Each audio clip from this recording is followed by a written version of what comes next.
All right, here's a breaking story. According to Jason La Canfora, he's an NFL reporter, Antonio Brown has requested a trade from the Steelers.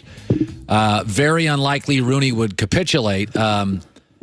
Antonio Brown here, according to the reporter, has issues with Mike Tomlin and Ben Roethlisberger and feels like the coach is too aligned with the quarterback. So basically, Antonio Brown saying, Big Ben and Mike Tomlin are too close. I'm on the outside. I don't like this. Greg Jennings, what do you make of it? This is mind-blowing to me. A receiver who we look at his numbers. He's number one in almost every category. Receptions, yards.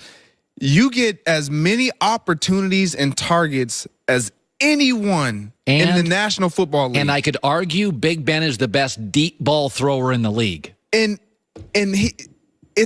You complain early in the season they were losing, or I'm sorry, they were winning. They started winning after the Browns tie. Yeah, they started winning a couple games. Antonio Brown wasn't getting the opportunities and the targets. That's right. Complaining. Yep. Throwing fits. They start winning or they start losing later in the season. He's getting all his numbers. We never hear nothing from Antonio Brown. Why? Because he's not on the same page as what they're on. His mindset is about him. Yes, and I hate to say it because I love what I see when he's out there on the football field. The production, it speaks for itself. What he's able to do from a job performance standpoint, nobody does it better.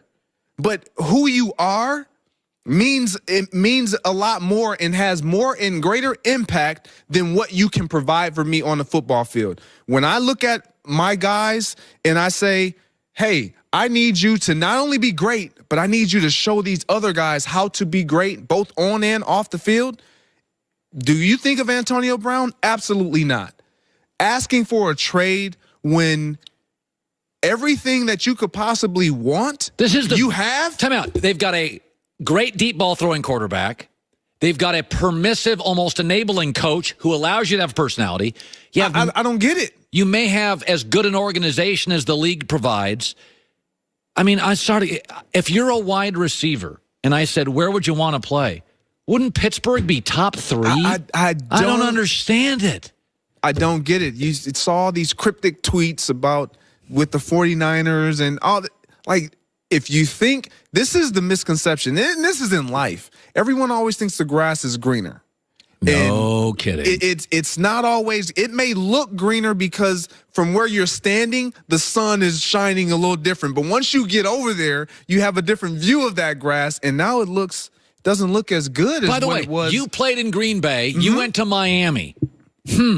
What was Miami like, Greg? Dysfunctional. A mess. A mess. Green Bay was what? A family. Yes, of course. I went skiing with my son this weekend, and we were skiing in Utah. And I stopped my son. And you're a dad. And I said, hey, in the world right now, this is the most beautiful place. There were just mountains everywhere with snow. And I said, I just want you to think about this. You're 12. We are in the most beautiful place, arguably in the world, at the top of a mountain in America. A great country. May have a kooky president, but it's a great country. Mm-hmm. This is a great spot. And I just told my son, appreciate life. Look at these mountains. This is incredible. We've got our health. He's like, yeah, whatever. You know, he's a 12-year-old. Mm-hmm. So it's funny. You have lived the ultimate life of, you went to this rock-solid foundation, great coach, great quarterback. You went to Miami, and you're like, what in God's name is this? By the way, Mike Wallace did this too. Yes. Mike went from Pittsburgh to Miami. I never heard from him. Where is he? Where'd Mike Wallace go? Yeah, it changes. And it's not so much about just the quarterbacks, and it's the culture. And not every organization has the culture and the DNA as a Pittsburgh Steeler, as a Green Bay Packers, as a New England Patriots, as a Dallas Cowboys. It's these franchises that you have the opportunity to play with and play for, you can't replace them. They stick with you for the remainder of your life. Think about this. If you, Greg Jennings, would not have been a Packer, you wouldn't be a broadcaster. If you'd have played for the Jags, we'd like, yeah, he played at one of those directional schools. Anyway, Jag. That's not that you're not talented.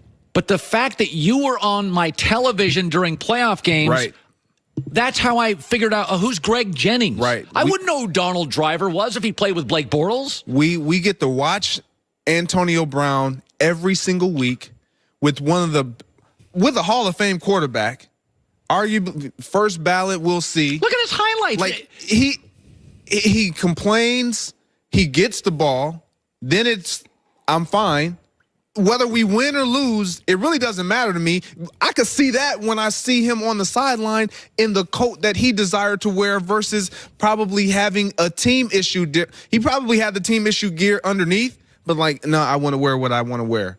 He separates himself from everyone else, and I've never been one to come and attack someone's character, but I just do not like what I see out of Antonio Brown, and I don't think this trade is crazy. It's crazy for him to be requesting it, but I think the Pittsburgh Steelers let him have it, honor it, because you cannot win in this league when you have divisive players like that.